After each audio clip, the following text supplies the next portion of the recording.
but then I'll go down to the studio. Okay. Still laying on the heating pad. These stupid ulcers are killing me. All right. Hey, everybody. Welcome back to Saturday Night Forums. And tonight we have Rip Curl and ProLife Warrior as our guests. Patriot, I guess, is probably still out training, so I'm not sure. But Eric Johnson, hello. Miss Mary, everybody in the chat. Born and Racer, Prepping Plumber, good to see you. Chaz, Margot, Hondo. Let's see, I don't want to miss any. I'm your Huckleberry. Jeremy's Jester, good to see you, brother. Hey, you. Joe Morgan. Oh, and Margot Dahlgren for $20 says, "Congrats, Ron. Yes, I finally made it to monetization." Talking about it too, remember? Yeah. So Congrats. I know, right? I'm getting somewhere. It I'm on the map. You won't get paid this month. By next month, they'll pay you. That's how it just they wait 8 weeks to do it. I don't know why for your first payment, but you have to make $100. I think they said, or something like that. Yeah. For what now? For them to release you money, you have to meet their goals, which is $100. When you make that $100, they'll release that payment to you. Oh, okay. On a good news, I heard that at least while I was talking with one creator, and this will kind of give people who are listening an idea, a more realistic idea of kind of how YouTube works, I guess. I mean, I'm not monetized, and it's more because of my procrastination. Well, I won't say it's procrastination. I've just been so busy lately and tired from making content for the channel, my channel, for my community, but as well as trying to do the things that we all need to be doing, because we not only need to help show people how to do things, we need to be living it, right? Because if we're not doing it, can we legitimately tell other people what to do? That being said, if you're that kind of busy, you're that kind of tired, and when I'm done working outside, I come home, I fall asleep. So I don't do that paperwork part of it where I probably could monetize, because I've been here long enough and probably have far over 4,000 watch hours. But I will say that don't begrudge anybody that gets some sort of income or does things with the money they make from YouTube, because it'd be like going into anybody's job, telling the McDonald's worker, "How dare you get paid for serving me food?" Right? Yeah. Or the car salesman, how, even though we like to think it, telling them, "How dare you, make money or make that kind of commission off selling me a car?" The reality is everybody has a right to be able to feed and take care of their families, etc., like that. Where the line is crossed, in my opinion, is when somebody is not being honest or true. And, that's up to everybody to decide for themselves. And that's why I said earlier, if you're living it or not, because, you need to be genuine. And that goes for any job. If I'm building houses like I used to, or selling cars or whatever, the person you're going to end up liking is the person that genuinely feels honest and true in what he's doing. And you're not going to even have a problem that he makes money with it, because he's treated you fairly. And that's the key to it, because, while I used to, have a pretty good, career, that all kind of went away with this burst of bubble in the building boom way back. Was that 2008, I think it was. Yeah. And then, of course, now we got COVID and stuff like that. And during all that, my health went. But my main goal is just I enjoy doing it for the people that leave their comments and that I interact with, and the community at large. So when I get around to monetization, I will. Will it help? Or, absolutely. And will, and that's why if I do, my goal would be, and what everybody should kind of be, is something like what Alaska Prepper does, where even if he draws income, he still takes a section of that and gives it back to the community or his local food banks and things like that. That shows the character and the person, in my opinion.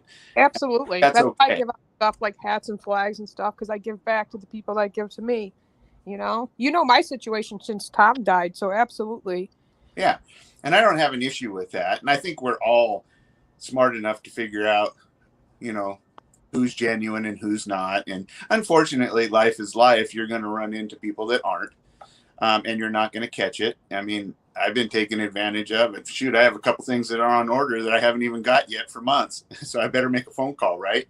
But that's, you know, that's kind of part of life and things you have to learn through and stuff. So I don't think anybody should begrudge anybody or speak ill of them just because they're monetized or are trying, as long as they're producing an honest content. So, and that's, you know, that's all I have to say with all that stuff. So Yeah. And I mean, I do that at that After Dark show, and it's going pretty good. You know, it's not monetized. It probably never will be monetized. That's why I keep this show separate from that.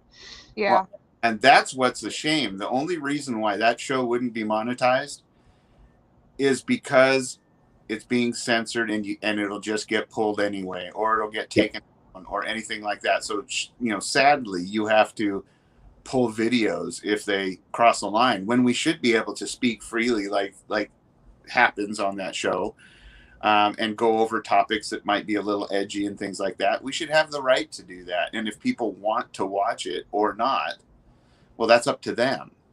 You know, I don't think it's up to the platform to say what's acceptable or not. But, you know, that's going on an awful lot these days. It is. Yeah, you know, and I mean, like, yeah,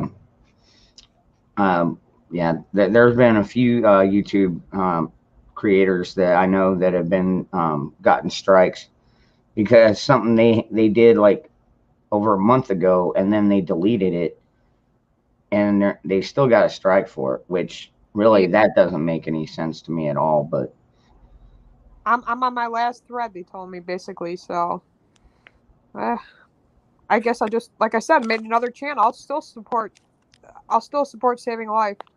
They can't silence me. Well, and you know what? Honestly, people like, I mean, you have been absolutely devoted to that, you know, your belief in that. And that's not a criticism saying I believe one way or the other. It's just saying that it's admirable and it says a lot for your character that you've stood behind that. Me personally, I think that every life is important and precious, and there are ways to make sure that people and children and things like that can get a good home. I've had many friends that have been adopted who have been some of the greatest people you'll ever meet, and who adopted them were just wonderful parents. So, you know, I have to believe that that's probably a better way to go. I realize there's unfortunate circumstances, but there are also ways to deal with that. Counseling, helping you figure out how to process things like that and all that. You don't punish the outcome of a bad situation. You know what I mean? Does that make sense? And that's what I think getting rid of something like, you know, a child would be, is a punish of the outcome of a bad situation when you could make it a positive and mean so much more. That's just my opinion. So, but I also believe people have rights and freedoms. So it's a tough line. It really is. That one, yeah, it really is. Yeah. We have tough lines like that all the time, and that's what makes us who we are, is how we react to those kind of things. You know, there's lots of tough choices like that out there. Yep. Welcome everybody coming in. I see Scott Douglas out there. Good evening, Lone Star Preps, Eric Johnson. Good to see you, Miss Mary, Kelly Ray. Well, thank you for popping in. Kelly. If you see me look down or something, I'm either checking chat or I'm actually doing the things. I'm doing this and planting seeds at the same time. It's a way to do it, though. Well, you know, it's a process, man. You know, like I'll talk about when I started prepping. It was shortly after President Trump came down that escalator.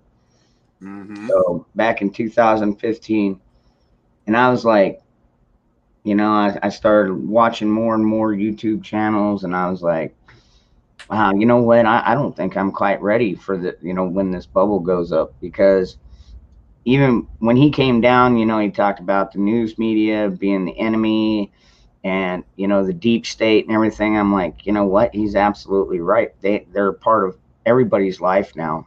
That's right. They've got their fingers in everything from marriage to schooling, you name it. And I'm like, yeah, I'm not going to put my faith in them. So I started prepping. I bought a few guns, started buying rounds every week, buying rice, beans, other foods that we like. I'm like right now, I'm looking into getting a pressure canner.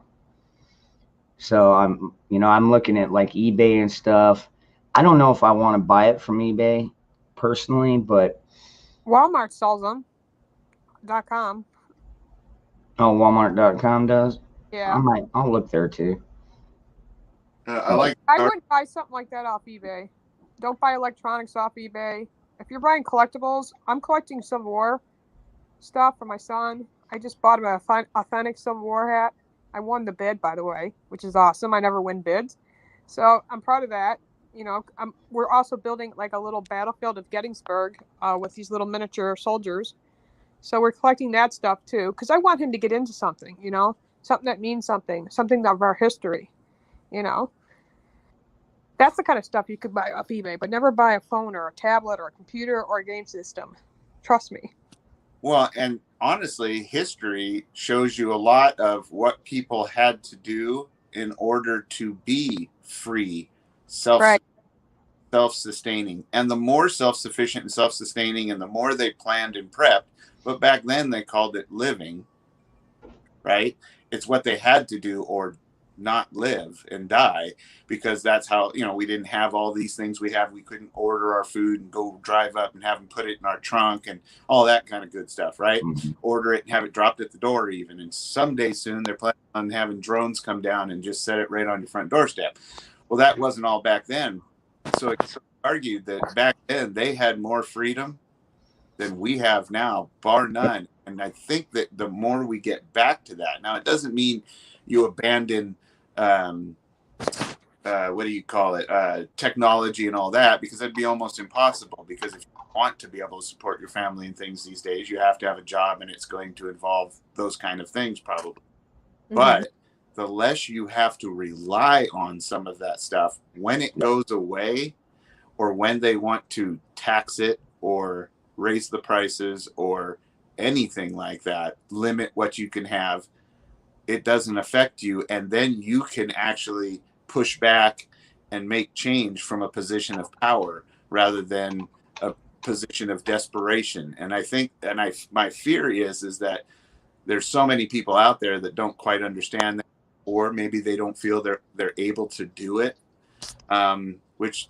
you can. It's harder, but you can take $5 a week and it can start adding up. Yep. It gets you closer and closer, and it also gets you trying to be more frugal too. And if you are at that point, what I'm worried about is if people don't get to that point, or at least try, when the time comes, they're going to offer something that just seems like you have to take it, or else you're not going to be able to make it. And it's going to be that kind of offer. It's going to be the offer of, hey, we're going to take away all your worries. All you have to do is agree to this. And it's going to be a list of things to agree to. And none of them are going to give us more freedom. Nope. I agree. Do you really think that the country is going to get that far? Yeah, I do, or else they wouldn't be experimenting with things like, a digital currency. Hmm. I mean, you're already, and they wouldn't be discussing it in forums that are legitimate big forums, like the World Economic Forum, where it's a bunch of leaders and stuff talking. I mean, if they say it there, they don't say it if they're not thinking about it. You know what I mean? And when they make comments like you'll own nothing and be happy, and then they give plans on what they mean by that, and what they want to do, that's them thinking through it. Now, whether or not they actually do it, I guess that kind of depends on how we react, what happens, you know, whether it be natural disasters or anything else.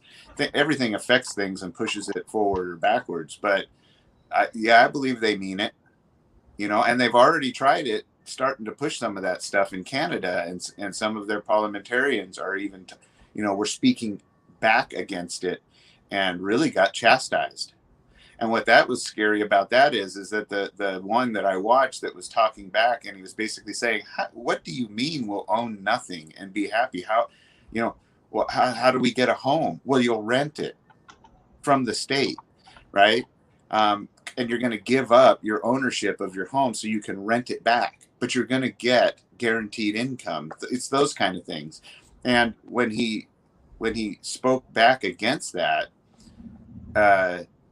he got boos and you know, basically, you know, berated off of the platform that he was talking, even though it was his time to speak. And that's scary, because that shows that there are people that actually support that are supposed to be representing. Now, this is Canada, but let's just say yeah, it will reflect on us. You're going to have congressmen and senators and stuff that are going to try and pass things like this, and I don't think that's in the best interest of the people. No, it's definitely not. Michelle, you got anything on top of that?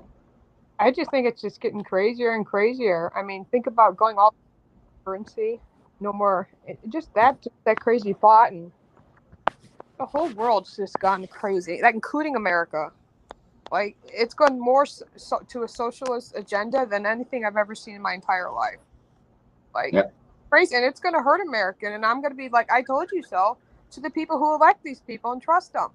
And Yep. half of our Congress and senators are corrupt. I've had to learn that. I've learned my lesson, taking multiple trips to D.C., talking to them, sitting down with them. They don't have the best interest for the people, by the people. It's all about them and how they can stay in their seat and get money doing it. Right. Well, and the other thing where it'll cause divide, because that's what they are really good at. They're really good at causing divide. Yeah. Situations, you know, just things that make people afraid or desperate or things like that, and then capitalizing off of it. And what'll happen is, not everybody, see, there'll be people say, oh, they're not going to take your home. Not everybody's. If you're able, or at a position where, say, you're able to keep it, or you've got that kind of resources and stuff like that, well, you're just not in the level that has to give it up. So then that's going to take a portion of the people and pit them against the have-nots, even more than already happens as it is. And they'll use that in order to get things like that to happen, because they'll know that the populace is divided. That's the important part. We all have to stand together for the better of all, including the have-nots and the haves, right? Just maybe not the ultra haves, although they do have rights, but they don't have the right to take yours. Exactly. Hmm? Which is exactly what they've been doing for hundreds of years. Yeah, hey, it's good to see Aircraft Sparky in here. He's had some really spot on videos lately. Really well done, really good stuff.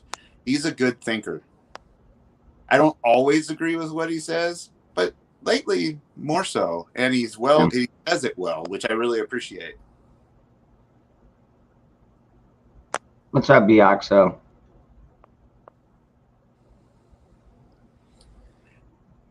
So let's talk about something fun and good a little bit. What are you guys all doing right now to do the things, as we'll call it, the things, right? What kind of things are you guys doing? I'm getting into canning. That's a good one. I really haven't even, I mean, we haven't really prepared for anything. Even when my husband was alive, something I should probably start doing is canning. I'm pretty good on ammo and guns. So I'm set there. But prepping for food and stuff, I mean, I got tons of like bags of rice and stuff like that, and beans and stuff like that. But I would like to start doing more canning stuff eventually. Well, I think that's actually a good topic, because I myself haven't leapt into that realm yet. I've Mhm. got long-term type storage things kind of handled pretty well, and whether it be freeze-dried things or you know, doing the Mylar bags and the, you know, rice beans and all that kind of stuff that most people know about. And you know, I've been trying to encourage people to, you know, scrounging for preps just basically means you can get, if you can come up with $5 and change out of the couch, go get $5 worth of something, and trying to find some good deals out there to show people where to look and where to start. What do you want to have first, right? So you can do it, and you'd be surprised, even just after a month, you getting pretty close to, you know, with, even if you just had a minimum of $5 a week that you found, you can get pretty close to filling up a you know, one of those Rubbermaid bins, getting close to halfway, and that's good, because it's not stuff you're going to use right now. This is just outside of your normal grocery shopping, right? And also too, you're going to find more than that. You'd be surprised how much change is in your couch. And then go out to your kids' car. If it's a pigsty, well, that, as a parent, gives you the permission to go out there and open it up, clean it for them, and anything you find on the floor or in the ashtray is yours for the family, and go out and use it. That's what I did with my son, and he knows it, because if he's not going to keep it clean and I have to, then I see that, I'll clean it for him. He always appreciates it. It's only a few dollars anyway, but it adds up. And things like cans, you know, most people don't want to be bothered with, now that they've make you go to a facility and you have to wait in a line and you have to turn in the cans and stuff, right? Well, now that they've made it a dime for every can and bottle, period, it adds up fast. At least here in Oregon, it is. Yeah, it's not like that down here, because that's actually, I used to do that. I would crush my cans and bag them up, and I would take them in there, and I'd get, you know, 40 or 50 bucks if, say, I had 8 full size bags, and then it started getting to where I'd only get 20 or 30 bucks, and I mean, you know, just the prices was dropping and dropping, and it got to the point where it was like barely worth the time and gas to go out and do it. You know what I mean? My whole car's full of them right now. I got to take them somewhere. Right. Well, and do you have do they recycle at your place and pay you for them? Yeah, right down the street they got this recycle place. Someone bought some old house and turned it into a recycle thing. Or I could just go to this grocery store. So, but that takes more time because you got to put them in this machine. Well, it does. It does take time, but here's how profitable it is. So it doesn't take any time to bag them up and just stick them somewhere, right? And they Right. add, right? And then I've found that once it fills this little trailer I have, you know, which is like the size of an import truck bed, right? So once I get enough bags in there to start breaking the top of it, you go turn them in, and I'll be darned if that isn't $70 or so worth of cans. Now, Right. that can get you a lot of preps, and it wasn't money you thought you had.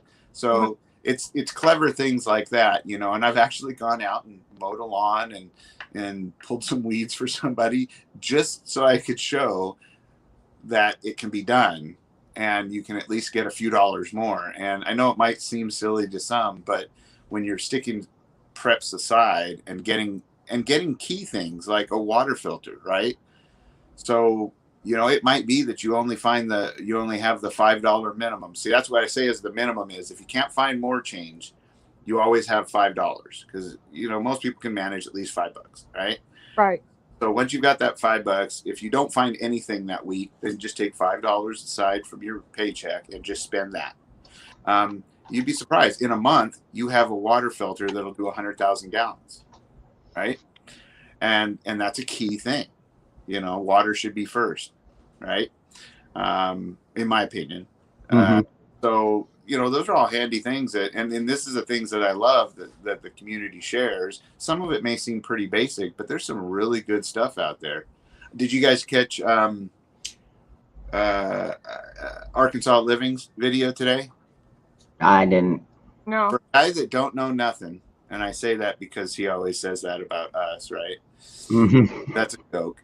But for a guy that don't know nothing, he came up with one of the greatest tips out there that most people might not know.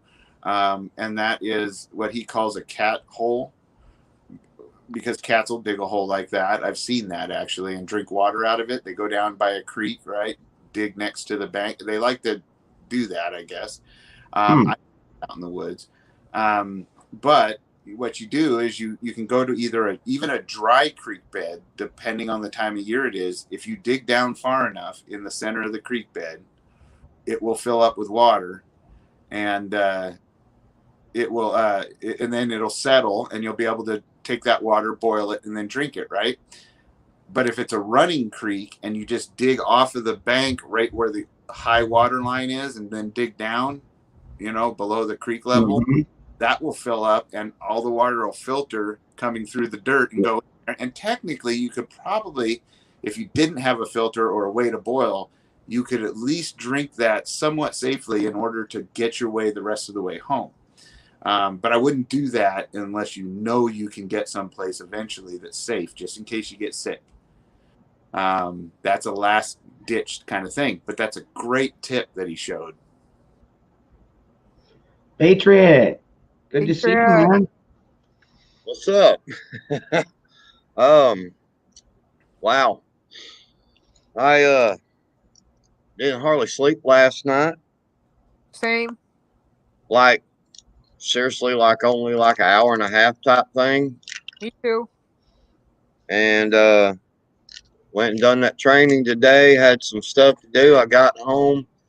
I stopped. I don't normally do this, but I stopped by the Dairy Queen and got one of them big fat bacon cheeseburger and fries and ate it on the way home. And I got home and I sat back on the couch and I woke up just a minute ago. I ain't gonna lie, man.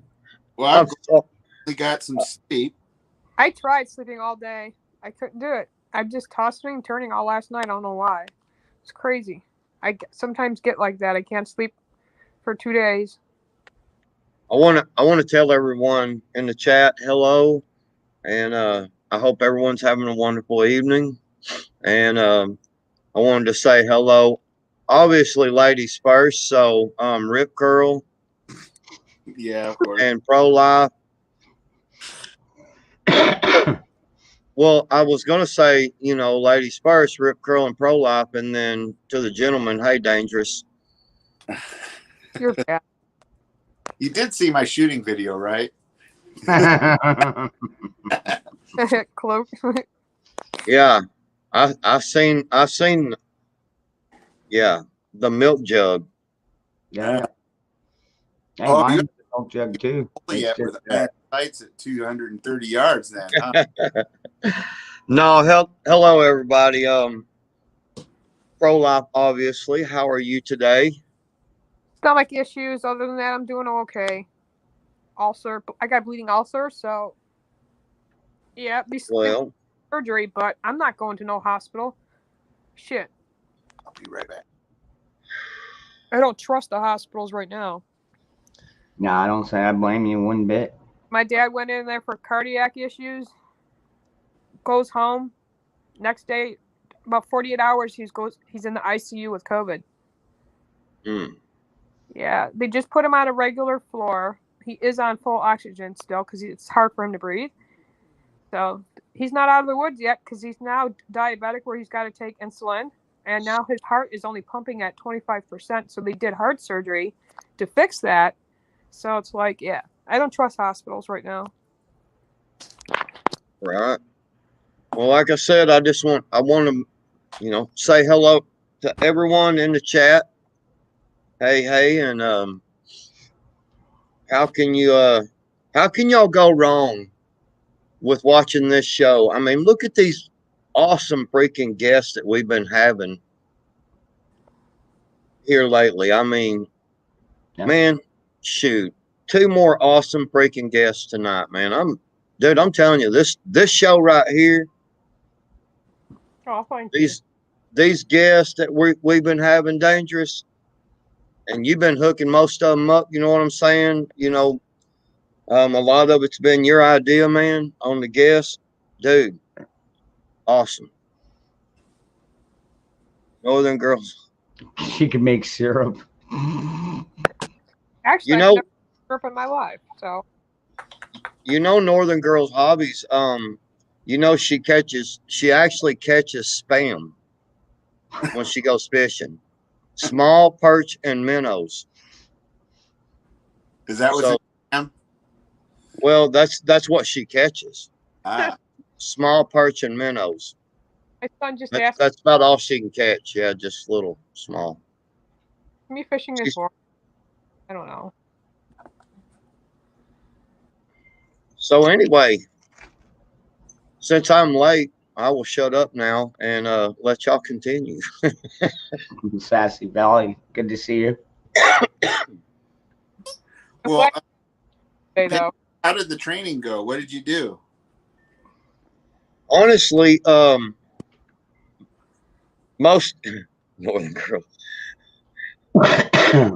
most of them, most all what we did today, just flat out, we concentrated a whole lot on taking having a 4-man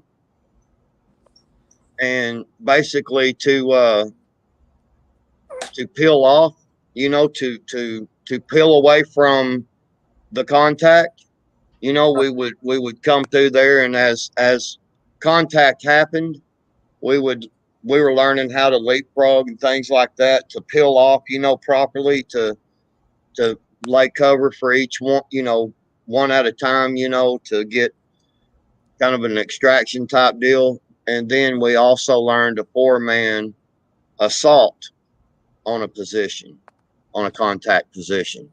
Now, was it indoor and was it like a house type situation or outside?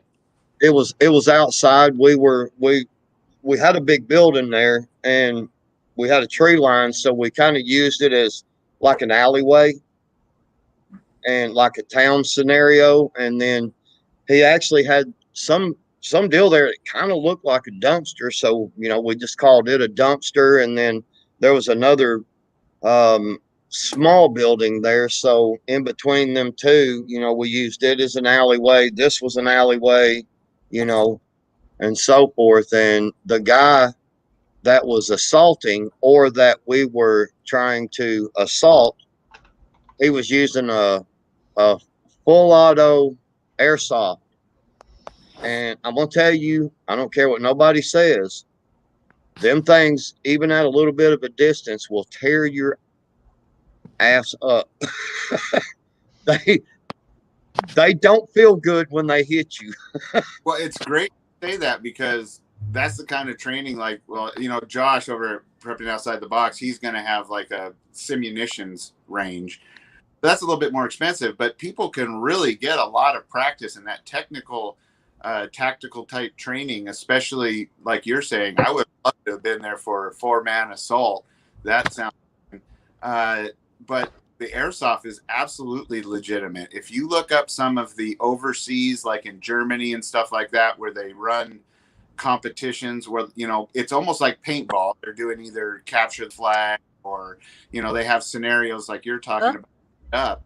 But these guys are literally using airsoft guns that are built just like with rifle barrels and everything, just like real firearms. In fact, some of the real firearms companies like SV or STI, even Ruger now is making them. Glock is making them, and they actually, the slide function, the magazines are real weight, the pistols are real weight, they're accurate, and they have these assaults. I watched one guy literally wreak havoc on an assaulting squad with a Remington 700 airsoft gun with a scope.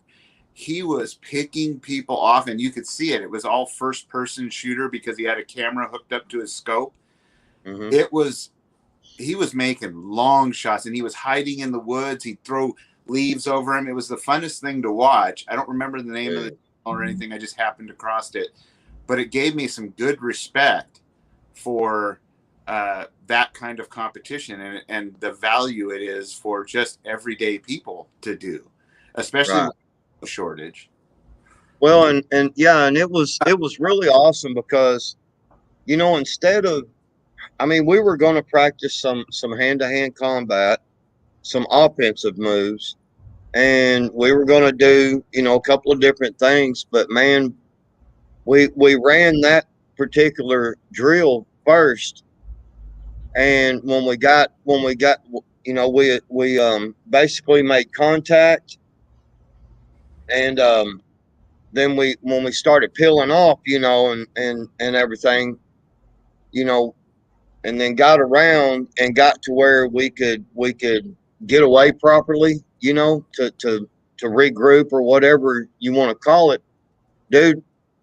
You know, we started talking about it, and they was like, okay, well, we should have done this, we should have done that, and I was like, well, hey, why don't we just, you know, let's go around, let's move, you know, let's walk through that particular part, and then when we get there, let's let's do what we should do slowly and talk about it, you know, and make sure that we get it, you know, so that it's not a, you know, I mean, you know, because I can sit here and tell you how to do something all day long, you know, but so yeah, we started doing that, man, and it was just so freaking fun, man.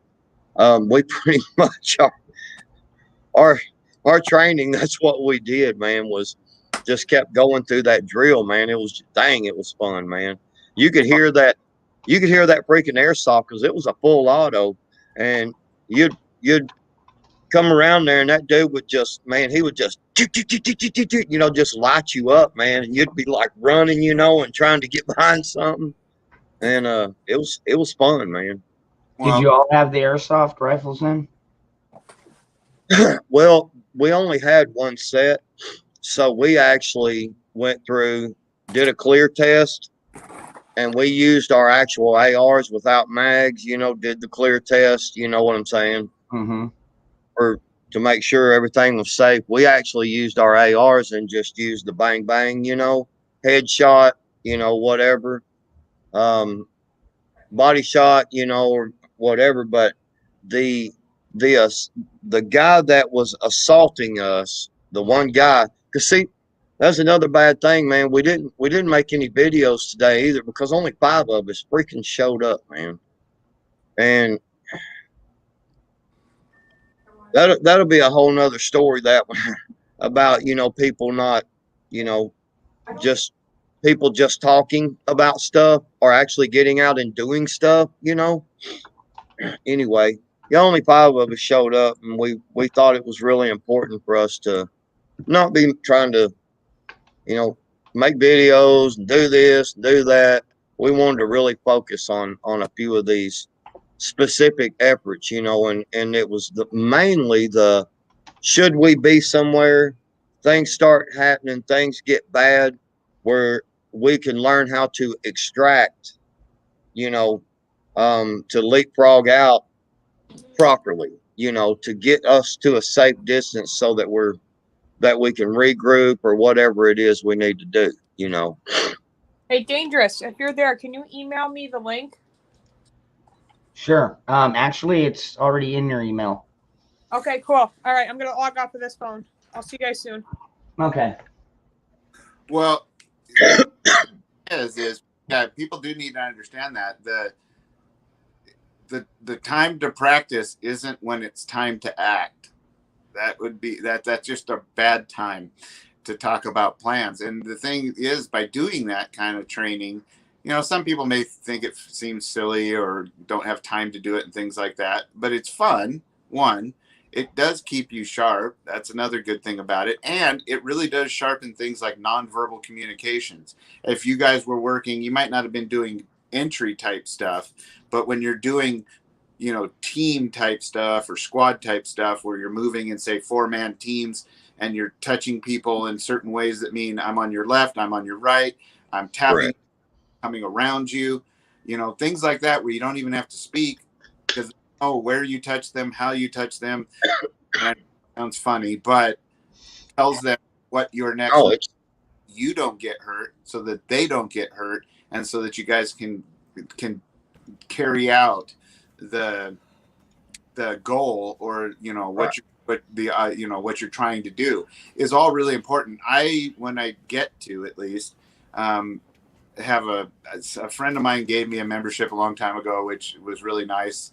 It's one of our MAG members too, but it was for Front Sight. It's in Pahrump, I think. Well, you're in Arizona, aren't you, Dangerous? Yeah. Yeah. So Pahrum's in Nevada, but it's just outside of kind of Vegas a ways. But that's where Front Sight is, and it's a big, old, huge. It's a well-known range and stuff like that. And they have courses, so you do like classroom stuff during the morning, and then you go out. Unless, depending on the time of year, sometimes the classroom's in the afternoon if it's summer, because it's Nevada. But you have a classroom session where you talk about everything and all the ideas and the skills and the communication, nonverbal and verbal, etc., all kinds of things.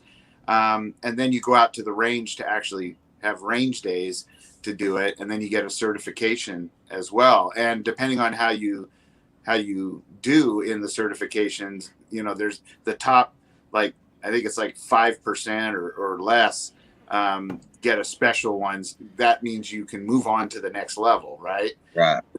With take it again and again, because obviously you've practiced it more than, say, others. And it's really great because they have things from rifle to long range to entry team training to knife fighting training to classes on legalities, the shoot, no shoot situations, just all kinds of stuff. And I know they're trying to build the only irritating part about it is once you get a membership and stuff, you get phone calls off the hook from them trying to, of course, get you to do more, but you don't have to, because of a membership, at least the one I got, it's like a lifetime membership. And so you just have to get there. They don't charge you for the classes or anything like that. You just have to do your own transportation, room and board. But when you get out there, the training is really pretty good. Right. And they're trying to build like a community, which I think is neat. Excuse me. Then you have like-minded people. Like literally, they have strip malls planned out on this property and house neighborhoods and stuff like that, because they're trying to build it into these are people that all are, say, 2A conservative, patriot, constitution-oriented type of people, and you could live here if you want, and then you get range whenever. Well, I think it's. See, he went over that as well today. On a when to shoot, not to shoot type. We even had on the one where we assaulted the guy, where we had to basically, like, we would go there on the other side of the building and we would say, okay, we know that the guy is in a white Chevrolet pickup. He possibly has a couple of hostages or whatever, and he would talk about it and have us to, he would cover the fact that, we think the truck is sitting here, and on the other side of the truck in a northwest position, there's a house back about so many yards or whatever, such distance. That house possibly has children in it.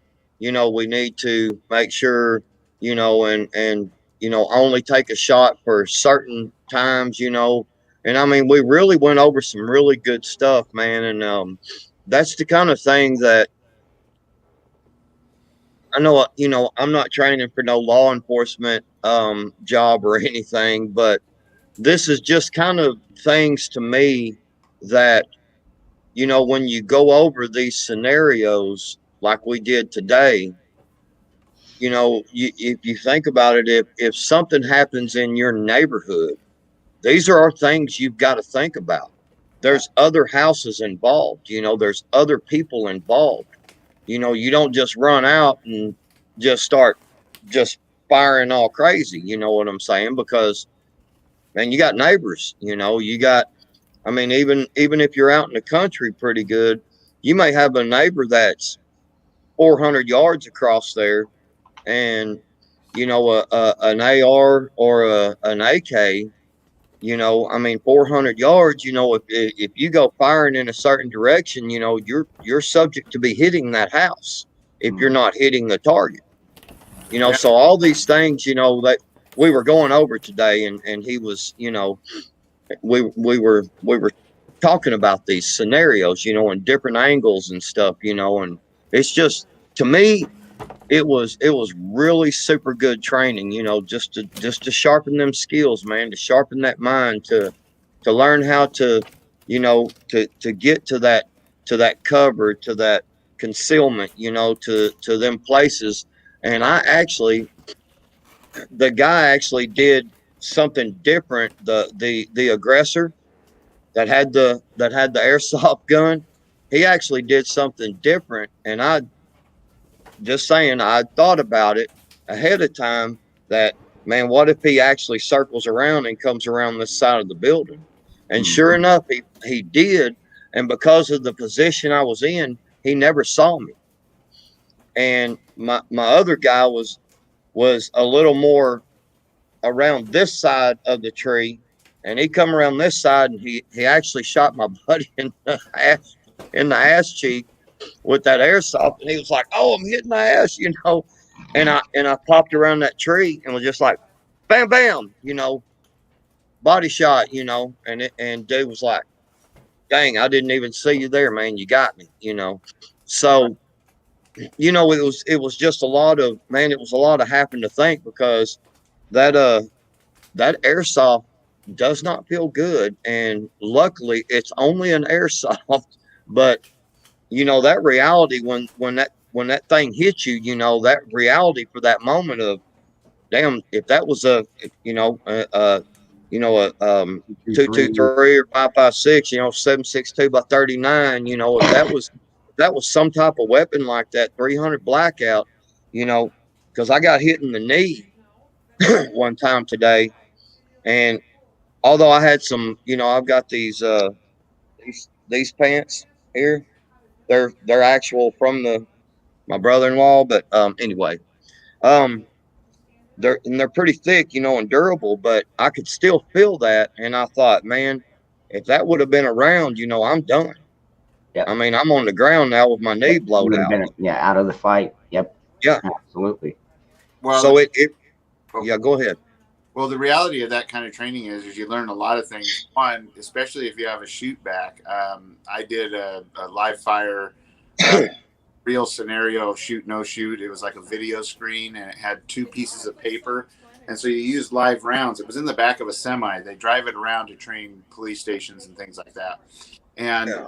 how they made it even more realistic is they started putting things inside there that you took cover behind, because you know, if you get used to just standing there watching a video, shooting it or not shooting, Hmm. your decisions, you forget that you should be taking cover, right? So it's Right. important in that kind of stuff at the same time. So they put a paintball gun in there as well. And you know, if you didn't take cover or something like that, they would let you have one just to get it in your mind. And it makes it very real, because you can get real focused. And the thing about the shoot no shoot, because it's live video, is, and you're looking at it because you know this might not be a shoot situation, it might be a shoot situation, so you're trying to pay attention, so it kind of simulates that tunnel vision that you can get as well. And you may not see something over here in the screen, right, that you Right. may, and that's the instructor, his part is to go over this after each scenario. And I found it really useful. And how it works is when you fire, right, it since there's two pieces of paper, there's a computer camera in the back, and so there's a light in the front on the screen. So when you poke through both holes, they're able to triangulate with that computer camera where the shot was, whether it was hit, miss, and then he goes over whether you should have shot or not shot. But the other things you learned in that situation, as you were explaining, is knowing your backstops. not panicking if you can. Don't, fighting the tunnel vision, because let's take, for instance, the thing that's in the news these days right now. I don't remember where it was, but the shooting of the lady in the Camaro. Oh yeah. Was it Atlanta? No, Atlanta was the guy who shot the Asian 8 people in the Okay. car. Okay. No, All she right. was armed, correct? She was struggling with the police officer, and she went back into her car, grabbed the gun, and shot and fired once. Right. Well, the thing is, she fired more than once. Did Uh, she? yeah, if you watch the video, and she hit him, I think she fired at least twice, maybe 3 times. He had a bulletproof vest on, though, correct? Yeah, she did hit him once. I didn't hear if it was in the vest or not, but he was able to get back up to his knees and stuff. Right. And so I don't, at least. I heard that it actually missed the vest because he's only got the front and the back. There's nothing on the side, so I think he got shot just on the side there. And he was a big boy too. So yeah, that vest. Yeah, he should have had a bigger one. Yeah, well, that, and he, like we're all saying, and myself included, need to train more, because in those kind of situations, your heart rate spikes. Right. You could tell he instantly was out of breath, and he'd already been struggling with her. I mean, there was a lot of things about that video that could have been better, including not stepping on the rights of the lady at some point. But at another point, she did give her bag, and so there's a lot that went wrong there. He didn't have control of the situation. But here's what I was trying to say is, she fired at least 2, maybe 3 rounds from what I could count, and he fired at least 2 to 4 rounds as well. And he hit her, though. Yeah, he hit her, and she ended up driving away. And that's another lesson. He, of course, went down on the ground as he backed away, as he got hit, and then he was firing as backing away. I don't know exactly how many times. It seemed like it might have been 3 or 4. He did hit her. I don't know how many times. I do know that I think it was twice. She was, because he was at close range. She was able to get in her car, and while he was getting to his knee, she basically backed up, drove away. But then she passed. Yeah, she could have ran him over. Yeah, she could have ran him over too. He actually could have at that point fired, but he didn't. But the things to remember is, okay, so if he shot 4 times and she shot, say, 3 times, she hit him once, he hit her twice. That leaves, what is that? 2, 3, 4 rounds unaccounted for. Where did they go? Right? And these are things that we have to really take seriously if we're going to carry firearms and protect other people and stuff, because all too often in the heat of the moment and the adrenaline, and this isn't a criticism, because we're all would be taxed with this and probably make mistakes. But it does help to have the training, because it lessens that. Because honestly, more than likely his 2 stray rounds went into the car, into the floorboard, and probably hit the ground at the angle he was at. And he did hit his target twice, and Taking a look at him, he needs but her retraining. shots were shooting towards people that could have been coming in and out or in their cars of the Minute Mart or whatever she was parked at, right there, and very well could have hurt somebody. Mm-hmm. Well, that's something that I think is very important. Because like today, again, like I said, just even the fact of knowing that airsoft does not feel good when it hits you, and you don't want to get hit. And of course, you also want to be one that don't get taken out right away, even in this game, because at this point, it's just a game, but in real life, again, when when I got hit in the knee, I mean, I was done, I'm not getting up. This ain't a superhero movie. We're playing here. We, you get hit in the knee with one of these rounds, and I mean, you're not just done for that moment. You're done for a while. And there is a possibility that it takes out parts in a certain way. You may be done for good. You know what I mean? As far as it goes for, being able to move properly again. Not to mention the fact that once you're hit, again, it's not a movie. You don't go, oh man, and you limp over to the deal. You're going down, and now you're exposed on the ground because you can't move. And the pain is real. And it. I thought it was just really super good training today. It's something I wish we could meet every freaking week, and do this training. Unfortunately, everybody has lives and so forth and can't, but dude, I would pretty much do this, a couple of times a week if I could. It's just, man, it was so much fun. And the reality of things was just, it was surreal. You know what I'm saying? Right. Well, and those are some of the things that, provided I have my list of goals over here and what I'm saving money for. And of course I have to have priorities. Like, everybody's priority right now should be preparing and getting stuff Right. set. Training is also important. Getting fit is also important. But like some of my goals is I would like to, like I did get the other day, and I haven't done any videos with it because I really am planning on starting a second channel that's called Rip Curl Readiness at the Range. And what that'll is I'll be doing the shooting videos, the training videos, alternate training type videos, reviews of things, all that kind of stuff, right? What everybody else does, nothing new out there on YouTube, but it'll be my take on things. But I did find at Sportsman's, believe it or not, they got made by Ruger. They had a BB version and they had a airsoft version of what looks like a Ruger Security, 6 semi-auto, but it shoots airsoft. So I'll probably show how you can set up a target in your backyard that actually gathers up. You just make it out of boxes that gathers up the BBs. But it actually shoots flat and it's pretty accurate. And so something like that, it was only $29.99, right? So you could easily, save up for that and get it and get good training with it.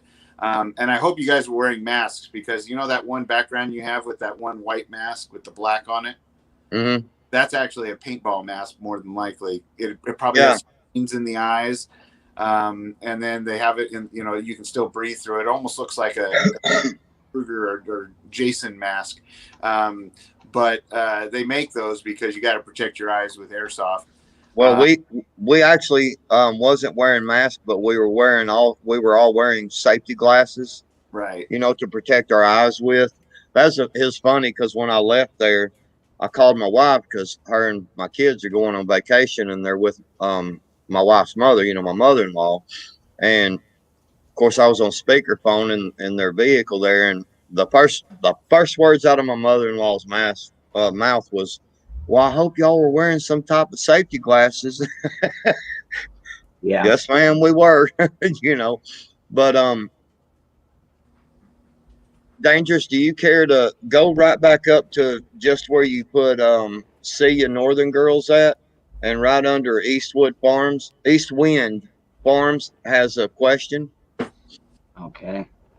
And let's see, we're going to test ProLife on this as well. Hey, I want to real quick. Dangerous. There's we have a viewer that's new. That's called Mouthpiece Media. That's a great channel. Him and that channel and Bill Cole do a lot of stuff together. Bill C. Cole is the name of his channel. Really good Patriot stuff, First Amendment stuff, or Second Amendment stuff. Sorry, all kinds of amendment stuff. Real good current news, current 2A stuff type channel. Also very proactive, especially in Oregon and Washington kind of thing with. Helping restaurants that were shut down in the CV-19 stuff.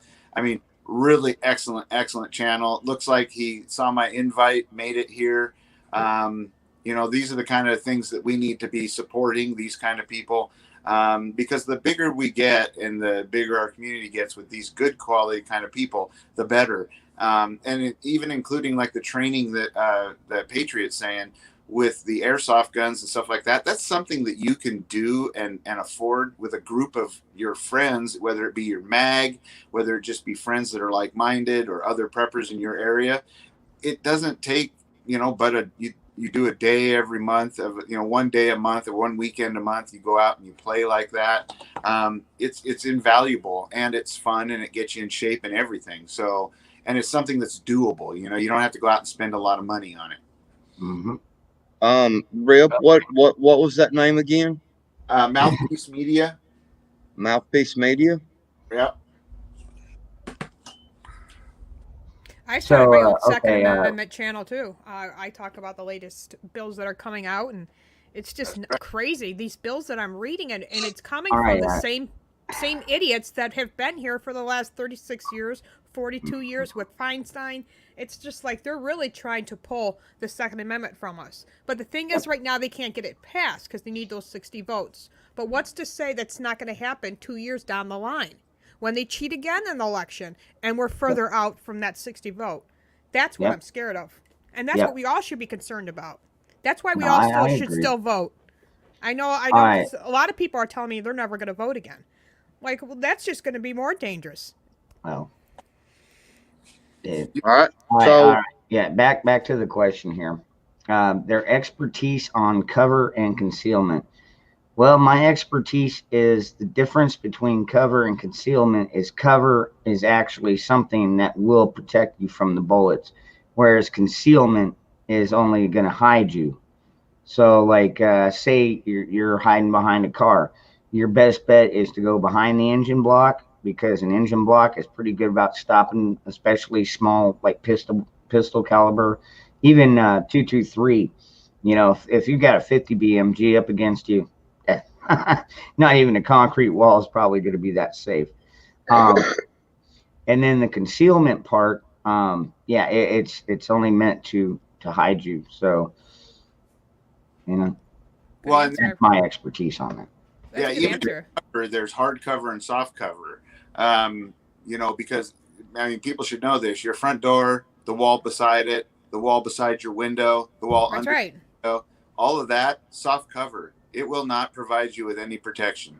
I guarantee you, most rounds will go through that door, that wall, and your back wall if it doesn't hit a stud, and sometimes if it does. So those are things to think about. The movies, that's a good point. The movies get you thinking that you can just hide behind the wall next to the door. You see the guy, he knocks on the door, says, "Hey, police," and then hears a click, moves away. The guy shoots through the door, but the guy hides behind the wall beside the door. Granted, you want to move out of the way, but technically that's not good cover either. That's soft cover. Now there are things you can do if you're say you're building a new house or your house, just so you know, they do make products. They're expensive, that make your windows bulletproof. They have bulletproof or bullet resistant sheetrock, believe it or not, that works really well.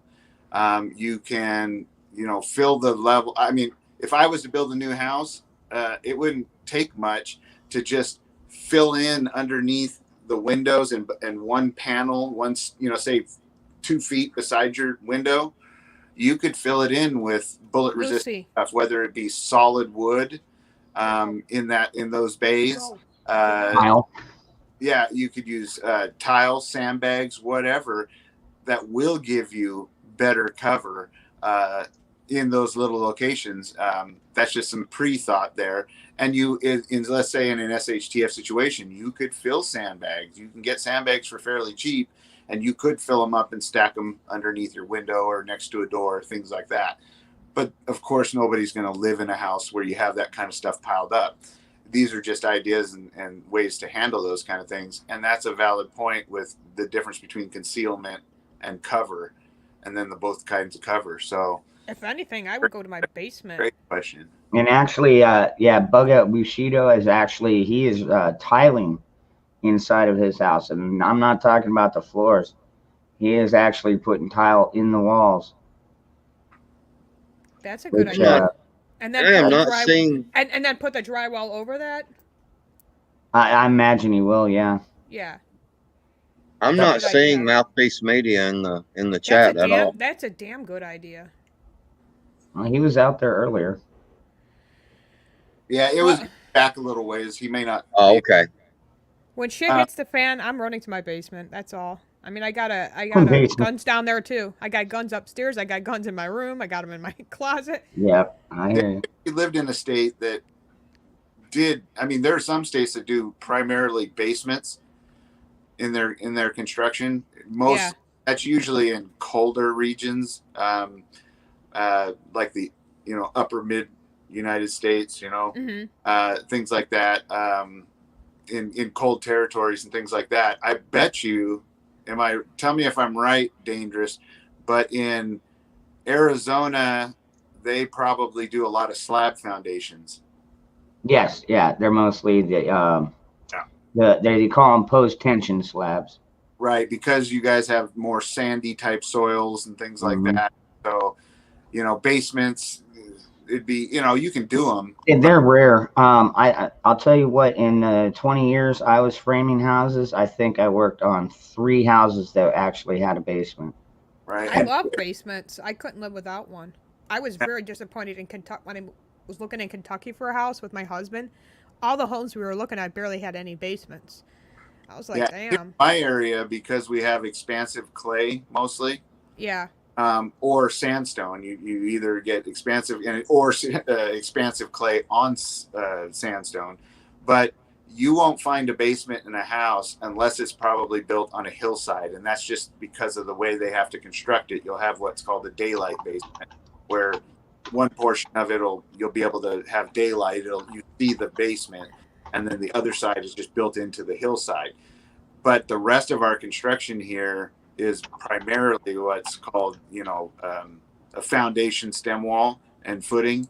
And then you have an underfloor space, and that's where you run all the heat ducts and you insulate the floor and things like that. So you have a space that's not really it's under your home that you walk on, but it's not underground, if you know what I mean. Right. Yeah.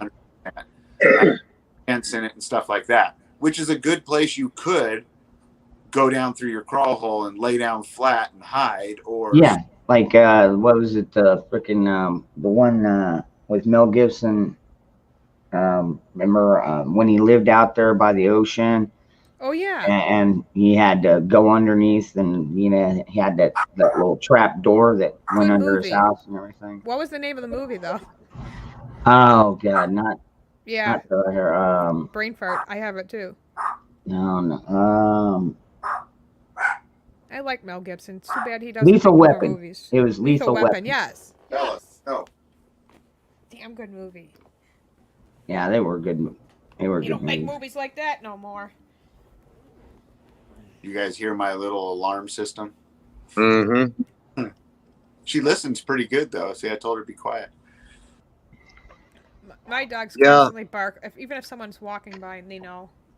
So, since ProLife made a comment about a basement, what is some thoughts from either one of you guys, Dangerous and get all my hands right and stuff, Rip, Dangerous and Rip, on the, because I hear a lot of people, I had somebody tell me one time, I bet you probably got a bunker and stuff, and I'm like, no.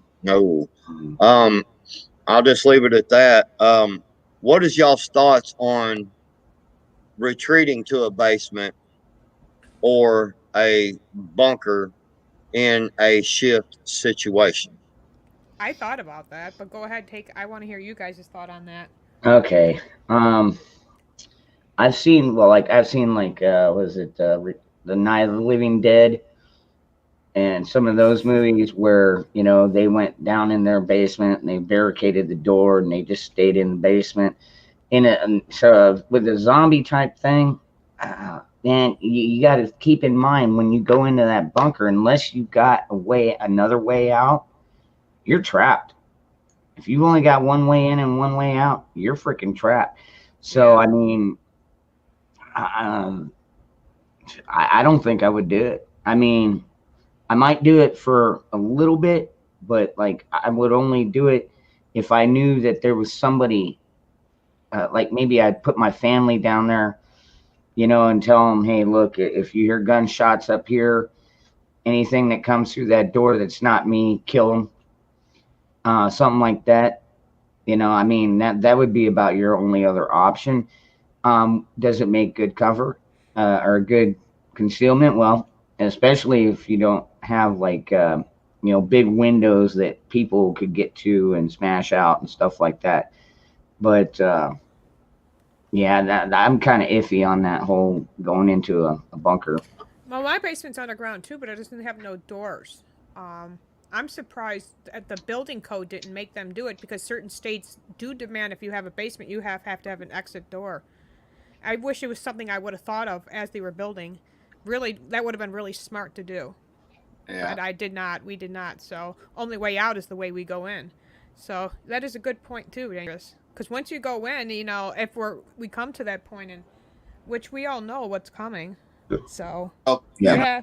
In the Midwest, a lot of the basements had not only access from the inside, but they had basically like a storm door type shutter situation, like a root cellar type door that would enter and exit from the outside. Now, in a situation like that, which if I was to do a basement and had a house that I could do one in, I would have an exterior source like that. Now, whether or not I'd have it right beside the house, I'd like to try and have it away from the house more, but that takes, again, more money and more work. Because the problem with that kind of situation is, and this is the kind of the problem I had with safe rooms too, because we built a few homes back in the day that had safe rooms built in the center of them. It's a great idea if, one, you really thought through it and didn't something that a criminals absolutely might think of, because once you've retreated to a safe room, you need a couple things. I mean, you need to be able to figure on being in there, right, and being able to survive in there for a while. You need to build it so that it's fireproof, because if it's a bad type of situation, they can just torch the house, and that safe room is going to become very, very hot. And two, you gotta have communication with the outside somehow, and that's why I wouldn't build anything that didn't have an escape route to give you to go. But given the situation where you're going to lose the house, then, and that's your only point to do is egress back down into the hole and wait. I guess that's something, if you have no other choice and they're going to overcome you, then that's what you have to do. But even there, you can have planning where you can use your hallways, your entry points, to funnel. And you don't want to just retreat all the way back into that. You want to have a plan where there's fallback positions, even in your own home or something like that, that will make people have to funnel into small areas where you can then get one or two more threats eliminated maybe, and then you move to the next fallback position, all moving you back to the door that goes to your secure location where you lock yourself down. And that way you eliminate as many threats as possible, maybe even solve the issue before you lock yourself down. But I still would want some sort of exit point if you could have it. That would be kind of my thoughts. If y'all saw the last Rambo movie, he had one hell of a system set up.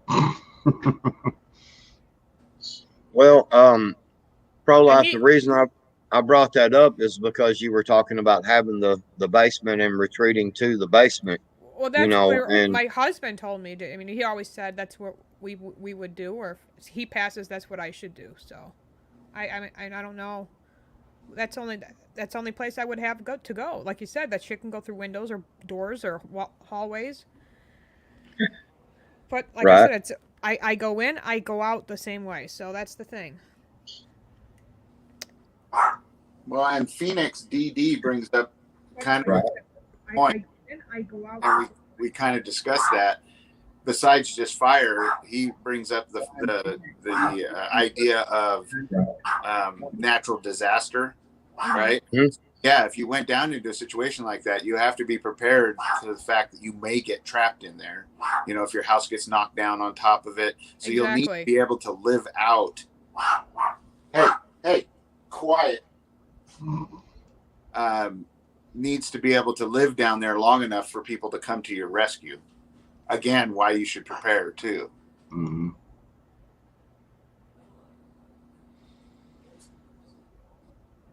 Okay. So someone in here mentioned, somebody in here mentioned about not having a place to egress to. You know, basically they had no place to go. What would be some thoughts on strengthening a position if you don't have any place to retreat to? Mm. What about, like you said, making a room, take down the drywall, build a whole sheetrock in between that, and then the tile. What about that? And then put the drywall over that. I mean, you know what I mean? Just preparing one room in your home. That might be a good idea. Dangerous. I don't know. I don't know anything about constructions. Oh.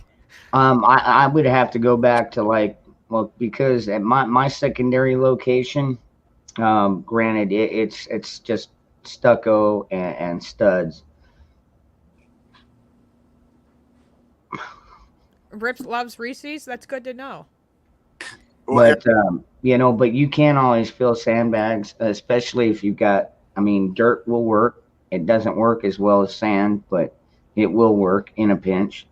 And like me, I've gotten to the point where, like, when I use up, say, one of the large cat food or dog food bags, I keep those things handy because you can make a makeshift sandbag out of those, and you get enough of them stacked up, you can actually make a defensible. And the thing I love about my secondary location is there's actually a Santa Fe rooftop on top of the front of it, and you can't access, or I mean, you can't see it from the backside. You can only see it from the front side, but it's about 1.5 feet, 2 feet tall, and it would be a great perch for for if you have to keep an overwatch of the area. Mm-hmm. So yeah. Go ahead. Well, I wanted to bring up something that for those that live in mobile homes. Oh, that's okay. I don't even want to think about that for people who Yeah, live. a mobile home. I'm gonna tell you right now. Like I have an AR-10. Mm-hmm. It's 308 for those that out there that don't know what an AR-10 is. It is an AR-15 on steroids. Mm-hmm. I got a 308. I think that not only could a regular AR-15, but an AR-10, like someone in a mobile home is not safe no matter where you're at. Yep. If it's normal construction mobile home. And I think that's something that a lot of people need to understand in a shift situation, that you may not if you do live in a mobile home, you may want to find, I mean, this is my opinion, Mm-hmm. and I'll let each one speak on that afterwards. You may want to find another location and work on securing another location, so if a shift situation happens, you can get out of there pretty quickly, because man, I mean, you're talking about being able to shoot all the way through a mobile home like Oh, no yeah. problem. Yep. My opinion, and I'll let everyone else speak on that. Well, since I do live in a mobile home, I'll go ahead and speak first. That's why I was talking about my secondary location. If it gets to the point where we're having gunshots going off down the street and stuff like that, I ain't sticking around. Me and the kids, we're packing up some of our supplies, and we're getting the hell out of. We're going to our backup. So Right. that'd be my plan. From the A aspect Remington 308 is a good gun. I know. I got one. I'm From- afraid to shoot it though. I haven't shot it once yet, actually. You know, I'll answer it from KM. Brings up a good point. She right? KM. Yes. She. 95% disabled, right? So bugging out's really not an option. So there are ways you can, and that's a reality. And that may even be a reality for somebody who's totally healthy because there's nowhere to go to. Say it gets locked down hard, right, or whatever, or it's just too dangerous, right? Because a lot of times, here's the thing: a lot of people think when SHTF happens, they're going to go outside and flames are going to be falling from the sky, and there's going to be zombies running around and guys in Humvees and things like that. It's, you know what? When that happens, it more than likely, depending on where you're at, you know, big cities, it might look a little different, but for the most of us, you're going to open your door and it's going to look like yesterday, right? So you may have time to do things like, you know, make plans or move or whatever, or even not. And that's how I'm going to answer it for her is going gray is a good option. Then if you're planning on bugging in and you have to do that and you have no other location to go out to, just remember things like, you know, watch your lights, right? Because if it's SHTF, maybe the power works, but you don't want people to know you're there. You know, don't let things pile up outside. You know, just be gray and random. Now, in ways to harden your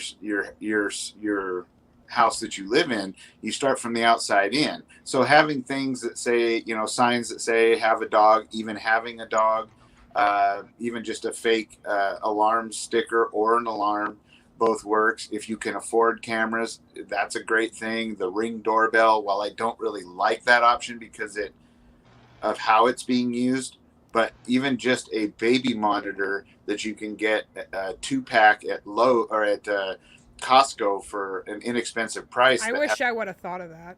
Yeah, it has an intercom and everything on it, and it has a little handheld 2-way, you know, cameras, and you can hook up as many as 4. You can place those things because they're wireless around the house outside to see what's going on. You can also set up, you know, so you know what's happening outside and when to be quiet, and that would be a non-alert situation, right? And then as far as other things you can do is you can, if you have, like I have wind chimes outside, if SHTF happened and I wanted some sort of alert from the outside, I would take some little tiny or fishing line and just run it to those wind chimes to a couple areas so that when somebody trips over them, it's obvious that they're there. It's kind of along the lines of tin cans, that kind of thing. Mm-hmm. But it's less obvious, right? And these are all giving you warnings to either hide or whatnot, because you might have to wait out somebody, or you want to be real quiet so they don't know you're there. Mm-hmm. And then, like I said earlier, pre-planning out your house. Like, do you have a anti-force entry, like door wedge, even if it's just a simple door wedge that you take that sits beside the door, you slam it in the bottom, give it a good kick. Or they make ones that are like bars and things like that that go up against the door that you can lock into a hole in the floor. But even just a wedge makes it extremely difficult for somebody to force their way in through a door, Yeah. get enough of it beaten down. And then having things placed in your homes like pepper spray, you know, hazards where you could pull it out for them to trip over, your handguns or things like that placed here and there, are all good options to have placed. So as you retreat through a house or move to an area, you have a way to defend yourself. You know, these are, and even a big dog. Yep. These are all good things that you can do to help you be more secure being bugged in. And then, of course, having force multipliers, whether that be freedom sticks or all that kind of stuff. Those are legitimate ways to do that. But it starts with being like you're not even there, right? Yep. I bought a driveway alarm where even if someone pulls in, walks through in my driveway, it don't even matter if they even cut the yard to get to my door, that alarm will go off. I wish I would have never put the Ring cameras in, but that was my husband's decision. And then after he passed, I had people stealing my packages. So I put a motion detector light on the front porch too as well. So that'll light up even my front window, so I'll know if somebody comes in my driveway or even to my front door. Same thing with my back door. I bought the same thing, a wireless light. So someone walks back there, the whole yard and everything will light up. But You know, I would have thought about the what Ring cameras. I tried telling him when he had ADT or whatever install it. I said that was a bad idea because the government could literally take and see what we're doing every day. And if you don't think they're not doing that to people, then mhm. just like the Alexas, you know. Yep, I agree. I totally agree. And what I did with when I replaced my front door was, you know, when you put a new door in there, Yeah. they'll give you like the 1.5 inch screws. I got rid of those. I took the 3.5 deck screws and I put them in like every foot. You know what I mean? So that way, that door is it's pretty damn solid. So Well, So I wanted to bring up the trailer thing just because, you know, I know, you know, I've lived in one before, and some of my friends, you know, actually live in trailers, and this has been a topic of conversation, and I wanted to bring that up and share this information, you know, out, you know, because there are a little, you know, I don't ever want anyone to ever feel like, well, you know, just because of this situation or that situation, I'm screwed. We can always find options, you know, and things to to fortify ourselves better in any situation, and that's what I think is very important, is to um would be, you know, to speak on these things so that, you know, we teach each other, you know, and we learn different things that, you know, I live in a house, but as Rip Curl said, you know, dude, I mean, being behind that wall is not safe. I mean, you're only talking about, you know, a piece of plywood on the outside, you know, maybe some type of siding if you don't have brick siding, you know, and then you're talking about a piece of sheetrock, you know. I mean, you know, a hardball, you know, full metal jacket 45 is going to go through that wall. You know, mhm. a 9 millimeter is going to go through that wall. You know, so I think it's important to share these ideas and things so that people don't, you know, don't hear someone else say, well, yeah, you're over there behind this, so you're screwed. You know, no, we have options, and these are things that we can be focusing on now, you know, instead of like Rip Curl said earlier about you don't want to be practicing these things or trying to figure them out when shit hits the fan, you know. Mhm. So yeah, a friend of mine, that good friend of mine, we were thinking about at one time building like picture frames that actually you cut out a hole in your wall between the studs and it sits down in there, but it just looks like a picture frame. But when you open it, it's a lot like a medicine cabinet. So these would be kind of stealth, but in those would have like a remote device that would trigger like a pepper spray, that the kind that fogs an entire hallway, you know. So as you fall back, you could fall back past that if you knew somebody was forcing their way into the house, get into a safe location, trigger the remote, and it would fog the hallway with pepper spray to give you an advantage if you had to deal with situations like that. Uh huh. he Sorry He about clicked. that. there he There he goes. is. Okay. Yeah. But you know, there's a couple good points that were brought up. Uh, G-Ma Merkel brought up, and I wasn't aware of this, but it says Oregon law says you're guilty if your dog bites someone if you have a beware of dog sign. I believe you. That might be so. I'll have to look into that. But you know what I would say is we're talking about like an SHTF situation where that kind of stuff might not fly. Yeah, yeah. We're talking like without rule of law. Yeah, and I'd want to read that too to be sure exactly how the wording is, because you might be right. I mean, I don't doubt that you're not right, but maybe it's if it says beware of dog and your intent is that you have a dangerous dog that you're warning people about. But then there's a fuzzy line there, because if somebody's trespassing, You know, they're not supposed to be there in the first place, and you were trying to warn them, don't come in my yard. It's another thing, though, if your dog gets out, right? But, you know, so you might just have something that just says, I love my dog, right? It just makes people, because the facts are, if you look at the statistics, criminals will always pass up a house that says, I love German Shepherds over, or if they hear a dog barking, over a house that has none of that. Not a dog, not a sign, not anything, right? So it's about playing the odds there. The other thing is that, who was it? Oh, Scan Family brought up, she's exactly right. Drilling out your deadbolt and putting in a steel sleeve insert, because, and I haven't done a video on it yet, and other people have, but hey, Bella, be quiet.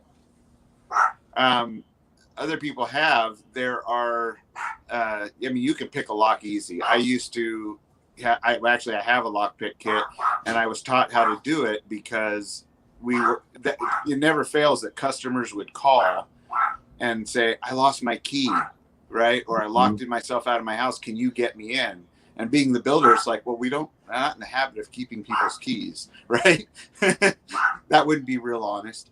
But I would always be able to go in and save them the cost of having to hire a locksmith. Yeah. For them. So it's a good skill to have, but also be aware that it can be happening to you. Yes, you can pick a deadbolt. They're usually harder, and they're also harder to force open, especially if you put that steel sleeve in there that goes into at least a couple of the studs, right? So there are things you can do like that. Also, driving 3-inch screws through your trim and then just puttying over them will help the jam from just exploding, right?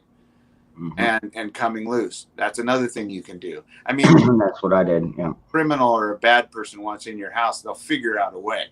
I can tell you one of the most surest ways to get in past the front door is you take a little tiny bottle jack, that the little 1-tonners that are about the size of a Coke can, and you just weld on a piece of pipe onto the end of it that it makes it the whole entire length of, say, 2'8", or just under the 3-foot width of a jam. You stick it right where the doorknob or the deadbolt is, and you give it 2 or 3 cranks until it spreads the 2x4s, and then you just poke the door and it opens, because you've spread those 2x4s out far enough that the door no longer engages. In that case, though, you can fight that by, they make kits that have, you can use, what do they call those, carriage bolts, so that people can't unbolt them, and you hook on pieces of metal. Basically, they're like just like you see in the day where you take a 2x4, slide it in there, it goes across the door. Now the door can't open. Exactly. So, in an SHTF situation, you could do that. You wouldn't want to live with that as on day to day, but it is something you could have on hand. I bet you those brackets only cost $10, and then somebody said 2x4s were on sale the other day for under $2. So you could do that too. So there are things, if you use your imagination and so forth, that you can do to help keep people from getting into your house. One of the things that I've saw done in several videos on security is using some fishing line and just say some aluminum cans, the wind chimes you were talking about, things like that can, and we were talking about this one time, and somebody was like, yeah, but if someone trips that and alerts, then they know you're right there nearby. Well, okay, fine, but I know they're nearby as well. Now I can be alerted, and these are cheap and cost effective ways to have someone secure your surrounding area there, your immediate area. And you can buy big old spools of cheap fishing line at Walmart. I mean, it doesn't cost much, and a little bit of eye hooks, and you can make some cheap, effective security systems. Not everybody can afford to run out and buy, a $2,000, home security system with cameras and all this. But there's little simple things that you can do like that really can help you out. Yeah, okay. It alerts the person that trips it. It alerts them that somebody has spent some Mhm. time to secure this location. And But it also, it'll also make them think twice too, because Exactly. Right. yeah. Well, and again, talking in SHTF type of situations, not just to alert you, but a good high test monofilament line can be used down low at about the height of your ankle, or across a funnel at about chin level, or right here, level. Um, that it's there, so when to duck and step. But when they don't, it causes them to either get clotheslined or trip. Those can give you valuable time to get to a secure location as well. So you can use them in those kind of ways. It also goes along the way, you don't ever do this unless it's a SHTF situation, because you could probably get in trouble, but you can take a 2x8 or a 2x6 and nail gutter spikes or 16 penny nails all the way through it, and then stick it in the dirt and put bark over it, just a thin layer of dirt, and at your window or something like that. That way, if somebody steps right there to look in, well, it's going to go right through their shoe. And they'll let you know they're there at that point. You can also take, this is a handy one. This is a tip that I used to give people that had issues with. Now, I know it's probably not the nicest thing, but if people were having issues with cats coming in and causing damage on their property, or whatnot like that, or peeping toms. Let's say peeping toms, because we like cats, right? I know Dangerous likes cats. So if it's a peeping tom or something like that, or somebody's climbing your fence and stealing stuff from you, just run tack strip, the kind for your carpet. Just cheap, get a few lengths of that, nail it across that top board on your fence. When they take their hands and grab onto that fence to pull themselves over, they won't do it again. right. And it won't hurt them badly. It just pokes them a bit. Yeah, absolutely. Okay, Eric asked a question. Would you recommend extremely bright motion sensor lights all the way around the house? I would, because here's the thing. If you're in a bug in situation, you're having to bug in, a lot of these, okay, so here's the deal. A lot of these lights, you can, my thought process on this is, like, I can't afford night vision. Okay, first off, let's say someone can't afford a security system.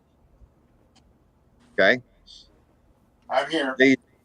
These motion lights, I think, would be um, a great asset. And the reason I say this is because now that motion light goes off, something is around you, and the specific area that it's in. You've just narrowed, you're hearing noises. You know what I'm saying?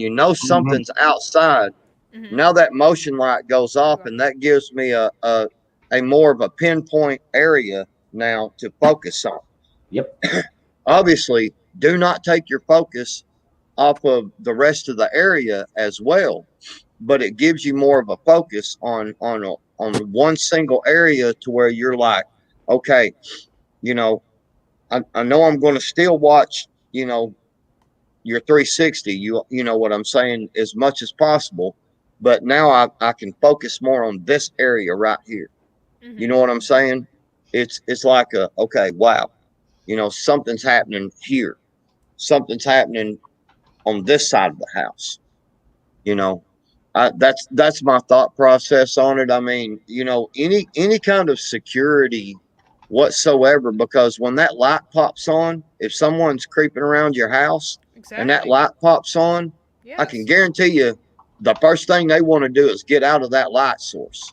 Right. And they're like, crap, you know, and that can buy you that little bit of time, because now they're trying to, you know, get out of that light. They don't want to be standing there in the light, you know, when it's dark outside. You know, all of a sudden, bam, the lights hit them. They're like, oh crap, you know.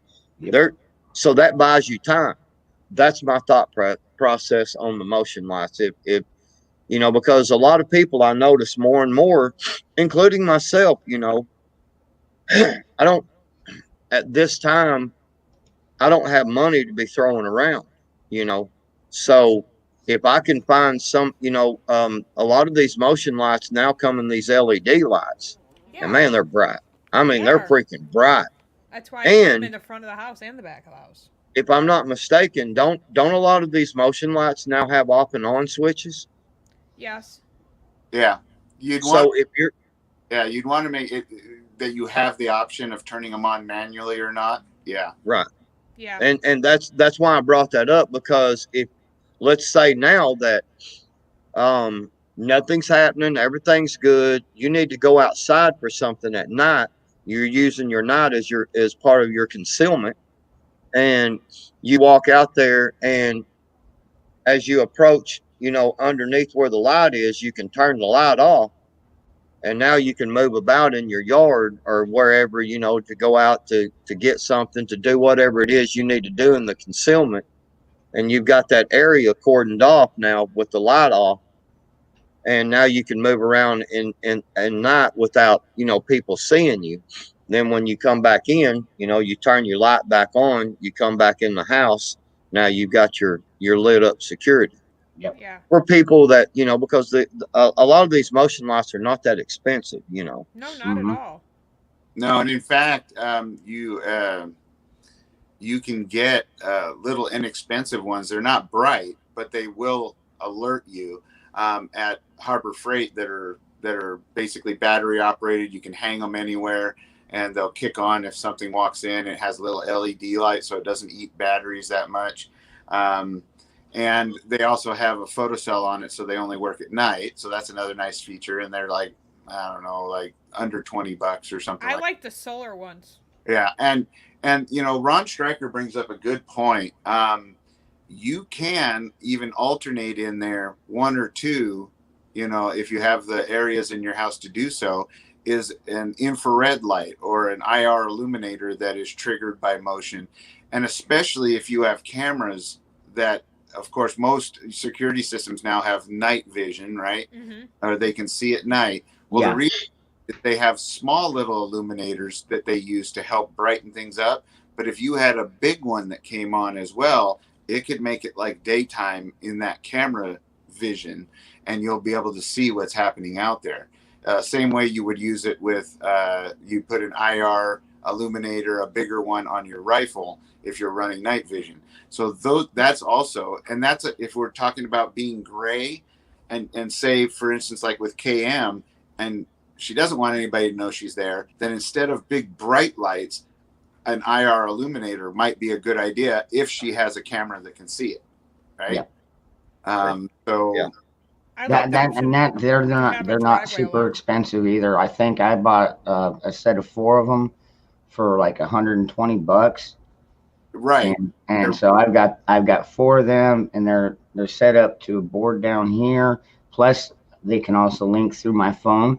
So if I'm outside my house, I can turn on and turn my security on, and as long as we got power. And we'll get to your next question here in just a second, Cam, because I know we're running tight on time here. We got about 15 minutes. Um, well, and uh, one thing is I'm not sure, and I might want to test this, and I'll let you guys know, but your phone might be able to somewhat pick up IR light in order to help brighten the picture at night that it has. Because you ever notice how your phone can see more than your eyes can? mhm. Yeah. Right? That might be something that would be useful as well. Because you can just put your phone camera out, you know, poke it out the window. If you had an IR illuminator outside, you could actually see. I saw I just when you said that, it just clicked. When I was working, a guy at work bought a deal, and now I think they're about $100 or $150. They're a little bit expensive up front, but he bought this thing for his phone, and he plugged it into the phone wherever I think his Yes. attachment was on top, but he plugged it into his phone, and it was an IR deal, and it had an app. You could actually turn your phone. He turned his phone on, and he could do like this and scan, and you could see, where the heat source was or whatever. Wow. It was cool as hell, man. It attached to his phone. Yes. Oh, Is wow. that yeah, that's it right there. And it was yeah, the thermal or whatever. And dude, he could scan through, and it was one of the trailer offices, that we had. And he was sitting there, we were walking down the walls, and you could see where each person was through that dadgum trailer, dude. You It can was cool as steps. hell. Yeah, you can actually see footsteps where people have stepped for a period of time, Hmm. especially really cold out. This and honestly, the prices on these. This is the Seek one. I got this for Christmas a few years back, and they've come a long way since then too, I imagine. But this is the Seek one. They also make a FLIR one, which is one of the leading companies in FLIR. That's what a lot of the military uses. Yeah, forward looking infrared. Right. And so the FLIR, the company, makes one as well that plugs into your iOS or whatever the other company is, Samsung, that kind of thing. And these, honestly, the price has come way down, like just a little over $100, I think, for some of the units. And they have different levels, of course. And I got this, like I said, for Christmas, and I was actually shocked at how well it works. And it just looks like that. It plugs into your phone and gives you, like, you can choose whether you want white hot or black hot. And the thing is, Wow. thermal vision is hard, hard, hard to hide from. It can be blocked by certain materials or thick enough shrubbery or bushes, somewhat. And but if anything pokes out that has a heat signature, I tell you what, you can even see mice running around in bushes. They pop out when they come into the clear. It's amazing. So you say you can get them for just a little over 100? I think so. Yeah, I think I saw them for right around that 150 range. So Do, more than a little over, but do you know if you can get them out of Wally World, or would you need to go to more of an electronic place? Or I've seen them on sale at places like Amazon or Optics Planet, and even during okay, Black Friday, things like that, right? On those special shopping days, I know I've seen them as low as like $120. But Optics Planet, if you run a search, you'll find them there, and then just run a search for the name brand, and just put FLIR for sale or just put thermal vision for sale, and boom, you'll get all of them listed up there in the current It's price. you called know, thermal vision. Yeah, thermal vision. It's different from night because it picks up your heat signature, and it doesn't require infrared light in order to make it make it work better. It's based upon the heat of the body or any. it's because back then I was going to buy one of them dang things, and it was early in the morning when he was showing us this, and of course, work and just everything, and I forgot all about it, and then that just popped in my mind a minute ago. I will be owning one of these in a very few days here. I can promise you, I will have one of them things, because we've got iPads and all this stuff, man. That'd be freaking awesome, dude, to have one of them. Yeah. I think that'd be a heck of a security deal for, you know, you just, kind of pop it and look around, and see if somebody's hiding. Well, that's why I got it, is because you go and price thermal vision scopes and things like that, and even though the price is coming down drastically on those. Like you can get a pretty good Thor thermal vision now for, you know, right around, you know, I've seen them as low as $1,900 or so, $1,800. But they, and for the longest time, they can go up as high as 10 grand for thermal vision. And most of them are right in that $4,000 and $5,000 range for really good ones. But that Thor that's $1,800 to $1,900, that's a pretty good one. But that's a lot of money to spend for something that has mounted to your rifle. So my thought is I have my phone on me at all times. This thing is literally tiny. You know, as you can see in that picture, it's really small. Yeah. Phone. And you could plug that in at night and just hold your phone up like you're looking at text, and you can see if there's something out there in the dark. And that would be a great one again for like KM or somebody like that who wants to be able to see outside and not be seen, right? Not have to flip on a light, right? Mm-hmm. There you go. So, you know, another good security option that I know $100 is $100, but you know, for your safety, um, I talked about it in the past about, you know, taking them little, you know, taking them little shortcuts now as far as it goes for, if you normally have, these cappuccinos or these, certain little things that you can actually do without, sometimes just doing without them things for a couple of weeks, you'll be surprised at how much money you'll have at the end of them couple of weeks.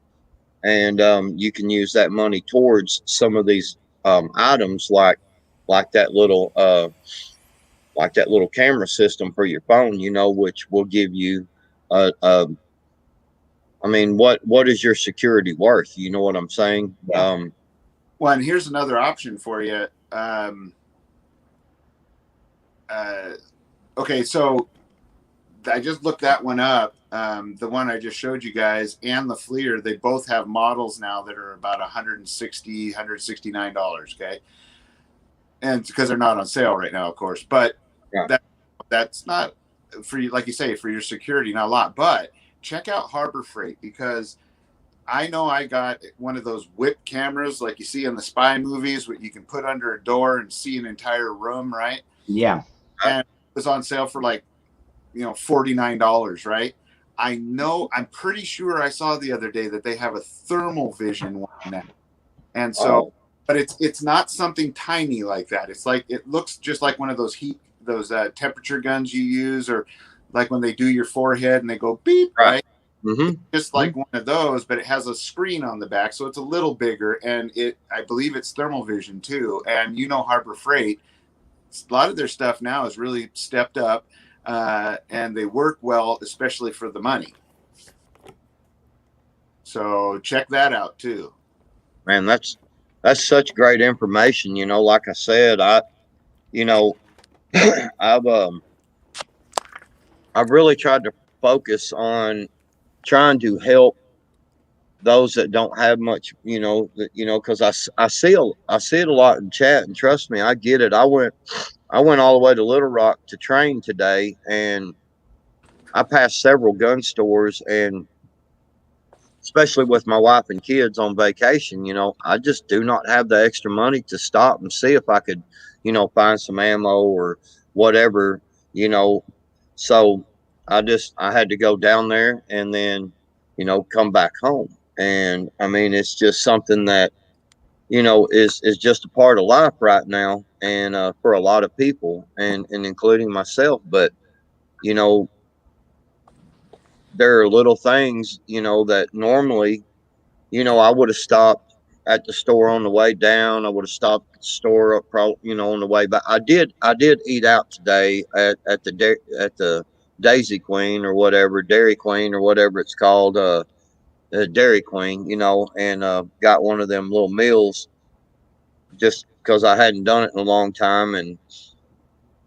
But yeah, I mean, there's a lot of little simple ways, you can skimp a little here and there, and save a couple extra dollars here and there, and it helps.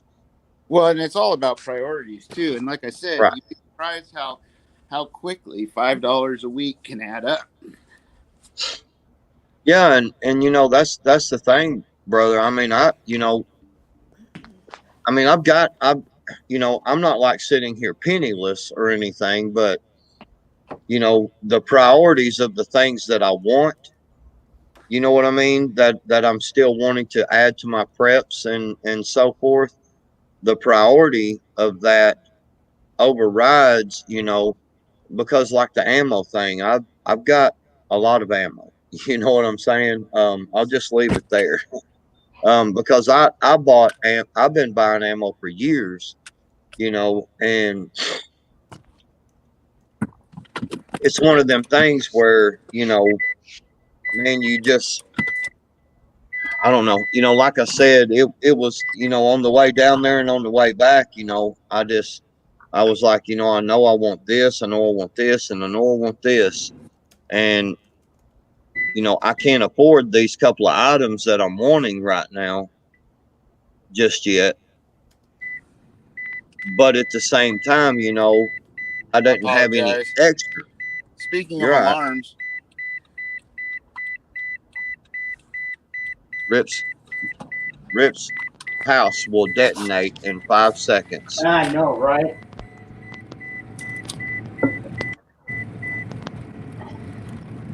So Well, is What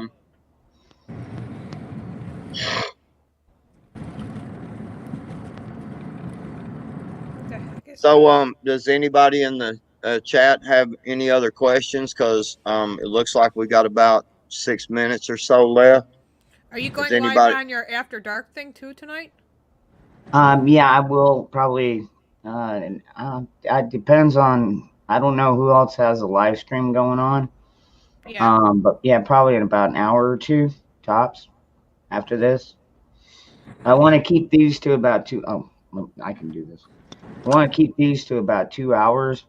Since I've just now monetized, I want to put out videos, live streams that people are going to actually watch. So, the after dark we do, like freaking last night. I was on there for almost 10 hours. Mhm. So I Oh, know what there's you mean about being tired, Patriot. well, I just man, I went off your live stream last night pretty early, Mm-hmm. for me, and I went in there and kind of dozed off and woke up, and looked around and watched a little TV and dozed off and woke up, so I really didn't have but a few hours sleep. And then, had basically round trip was a little, about 3.5 hour drive today, and on the freeway. And when you get down into Little Rock, you get, dude, I was running 86 miles an hour, and people were passing me like I was sitting still. Wow. Like literally, like I look down and I'm like just cruising at 86 miles an hour, and people are like shoo, Yep. shoo, come around me, and I'm like, good God, man, these people are just flying, man. And yeah, it just is kind of crazy. Um, Thank you for that, Bug Out, for that give little people word. give people a couple tips. One, if they go to Sportsman's Warehouse now online, and on Facebook, they are listing when they get their shipments of ammo, so that They are you what? can, so you know when it's going to be there, so you can be there in the morning, Oh, right? okay. Of ammo. And then Wally World actually got, you guys know what those arrow garden things are, right? They're like an all-in-one unit where the plants kind of grow in little pods in the water, and it has a Oh, grow yeah, yeah, light. yeah. Okay. You can grow indoors. They got little mini ones that you can use to either start seeds like this time of year that people can do, um, and then you can switch it over, and in the winter you can grow like three little plants in there, like a tomato plant and a couple lettuce plants in these things. And I thought it was really pretty handy. Hey, can If I somebody don't see throw you Rick guys Curl? later, I just means I passed out. So Can somebody throw Rick Curl's channel out there in the chat if you would? okay. Let me see here. I know I got plenty of mods in here, so I got it right here. okay. You got There's- it. All right. Canyon lives. Yeah, that's something. Yeah, like I said, I'm gonna start Yeah, into the because beginning. I gotta figure out. I'm gonna check out like ProLife was saying. Maybe I'll check the Walmart pages and see what I can find out there. Yeah, because that's where I'm looking at getting it from. So, yeah. I've never done canning before. All right. I've been stocking on Sterno, like Sterno, you know the Sterno Uh stove huh. you can use. I've been stocking on that. I would suggest anybody stop stocking on that because you can cook for a good 3 hours on that stuff. So each can, of course, and then you just What's put up, the lid Byron? on it if it's not all done. The wax that burns. Harvey, honestly, I'm not sore at all, man. That's not the problem. I just, Dangerous knows I've been having a lot of sleep trouble over the last couple of months. I've been going through phases where several days in a row, man, I'm lucky if I get 2-3 hours sleep, You and me and both. and it just been having a lot of sleep issues, but as far as it goes for soreness, man, I'm very fortunate in that aspect. It really takes a lot to get me any kind of sore at all, and yeah, just So what's keeping you at night? Is your mind just constantly thinking?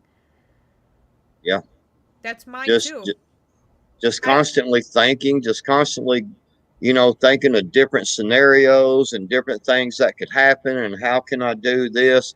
How can I secure this better? How you know, yeah, and yeah, just I get it. All Now right. that my husband died, it's like I lost my partner, my best friend, and my security Well, system. It's like now it's just me, and it constantly keeps me up at night. I worry, you know. yeah, there are a lot of people having trouble sleeping, but we are at the 2 hour mark. Um, like I said, give me about an hour, maybe less. It depends on it. If anybody else is streaming, maybe I'll go over there for a little bit. But yeah, I'll pull up an after dark here, maybe a half an hour. I'll go on So, for a half hour. I haven't been on in a week, so I just got something small to say anyway. anyways, I want to thank everybody in the chat very much for coming over. Thank you for all the super chats. That was very cool. First time ever. It's a new thing for me. Congratulations. Like I said, we were just talking about that. You were. So, See? anyways, everybody, and I hope to see y'all in the after dark.